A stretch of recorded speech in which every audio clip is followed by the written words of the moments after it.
how did you get started singing? How did I get started singing? People don't believe it, but I started when I was in grammar school. Me and these three other guys says, oh, let's sing, let's get together, let's do some songs and that. So we all went into this guy's basement after school and we tried singing and it was horrible. So we didn't stop though, we kept on and we went through week after week and finally we start singing unison and then another week or two we start doing harmony. So we start singing in the neighborhood and we sang at dances and parties and they really liked it. And we'd go into hallways and that so we could get an echo in there. And yeah, we loved it. It was real nice.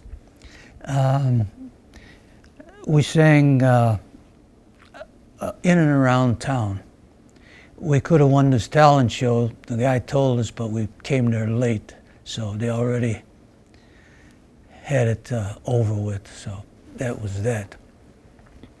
But I sang with a couple groups and we finally split up for different reasons.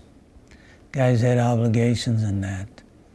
So I went on by myself and I wrote a song called Chocolate Covered Cherry Pie.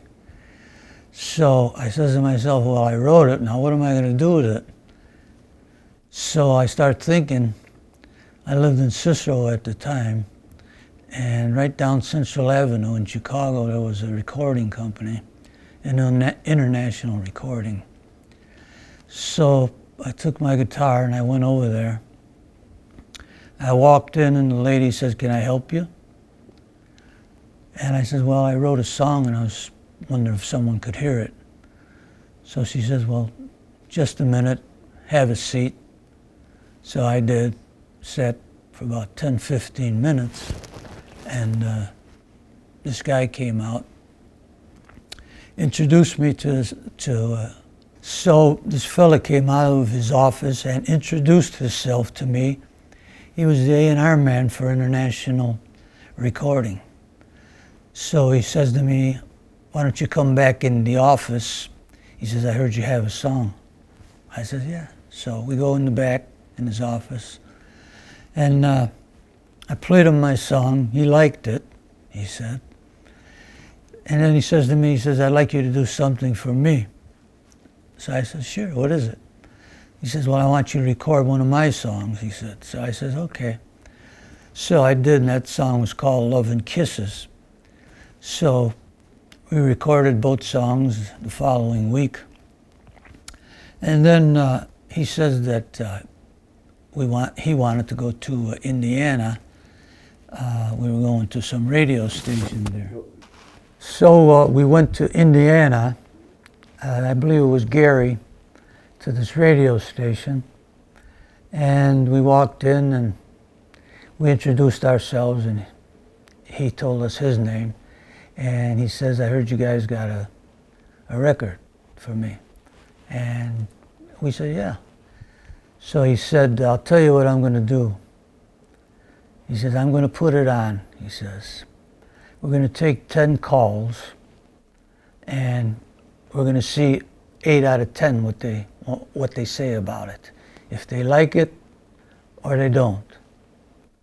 So we says, fine. So he put it on.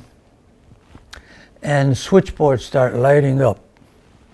All these little red buttons came on. And he started pressing one. He'd pick up the phone and he'd go, yeah, okay, and he'd put the phone down. And the same thing with the next. He'd hit the button, hello, and they'd say whatever they said, and we're looking back and forth at each other, wondering what's going on. And this is going on, and it's kind of nerve-wracking. So after the 8 calls, he stopped and he turned to us and he says, they like it. He says, we're going to play the song. So that was great, you know. So I believe the song was, I'm not sure, I think it was Chocolate Covered Cherry Pie, but he said they'd probably play the other side too, Love and Kisses.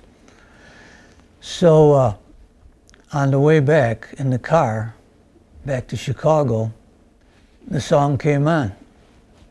So I'll tell you something. Money can't take the place of that feeling, that rush that you get when your own song comes on the radio. So further on down the line, the record company was happy with the songs, and I was content, so everything went good.